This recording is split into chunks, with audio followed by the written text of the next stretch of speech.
उसके बावजूद जब सच्चाई देश की जनता को और किसानों को पता लग गया तो किसानों के नाम पर राजनीति करने वाले लोग वो अब हताश हो गए हैं, निराश हो गए हैं। उनके मन में सूझ नहीं रहा कि हम करें क्या।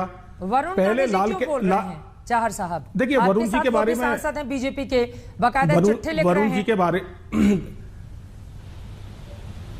देखिए मैं इतना कह सकता हूं कि माननीय नरेंद्र मोदी जी की, माननीय प्रधानमंत्री जी की नीयत बड़ी साफ है और स्पष्ट है और देश के किसानों को मोदी जी पर विश्वास है।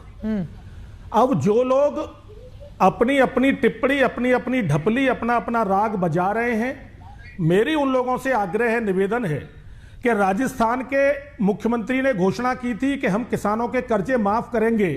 ये राहुल गांधी, ये प्रियंका गांधी और उनके साथ में लगे हुए जो किसान प्रतिनिधि, जो भी टीम है, जो किसान के कंधे पे बंदूक रख के राजनीति कर रहे हैं, वो राजस्थान जाकर आंदोलन क्यों नहीं करते? वो केजरीवाल जी के खिलाफ आंदोलन क्यों नहीं करते, जिन्होंने किसानों का दर्जा नहीं दिया, जो किसानों को सब्सिडी नहीं देते, जो किसानों को बिजली की रेट कॉमर्शियल करके रखते हैं, जिन्होंने कृषि मंत्रालय तक नहीं बनाया। आज पूरा देश और देश की जनता और देश का किसान मोदी जी के साथ खड़ा है, उन पर विश्वास है। देखिए वो राजस्थान राजनीति कोरी हो रही है और आपके दिल्ली के जो अध्यक्ष हैं, इनके साथ नहीं है। गाजीपुर बॉर्डर किसानों ने कह दिया राजनीतिक मंच नहीं है, जाइए आप यहां से। तो किसानों के कंधे पर बंदूक रखकर चलाने की कोशिश कर रही है क्या कांग्रेस पार्टी? इनके आंदोलन को समर्थन दो और अपनी राजनीति चमकाओ।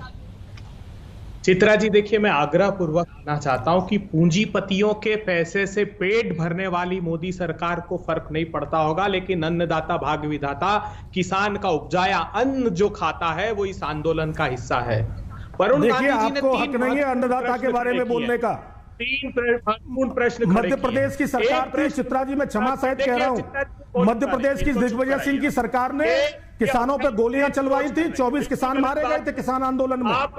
ये लोग चाहते हैं देश के अंदर अराजकता फैले, देश में किसानों के ऊपर लाठीचार्ज हो। इनकी मनसा खराब है, इनकी नीयत खराब है। ठीक है राजकुमार जी, लौटूंगी, एक बार इनकी बात हो जाए। कांग्रेस को तो बोलने का अधिकार नहीं है किसान के बारे में। कहा कि मोदी जी 6,000 रुपए की अपेक्षा 12,000 रुपए दो, क्योंकि आपने खेती की लागत बढ़ा दी। और सही बात है, 25,000 रुपया हेक्टेयर मोदी जी ने लागत बढ़ा दी, पेट्रोल डीजल के भाव से लेके कीटनाशक तक। दूसरा उन्होंने कहा कि मोदी जी जो आपने किसानों का बोनस बंद करा दिया था, मोदी जी मई के महीने में 2014 में आए, जून में एक आदेश दिया कि जो भी राज्य सरकार 150 रुपया का बोनस ऊपर देगी धान और गेहूं पर, उससे अनाज खरीदना बंद कर दूंगा। वो वरुण गांधी ने मुद्दा उठाया है कि 200 रुपया धान का और 200 रुपया गेहूं का बोनस दो।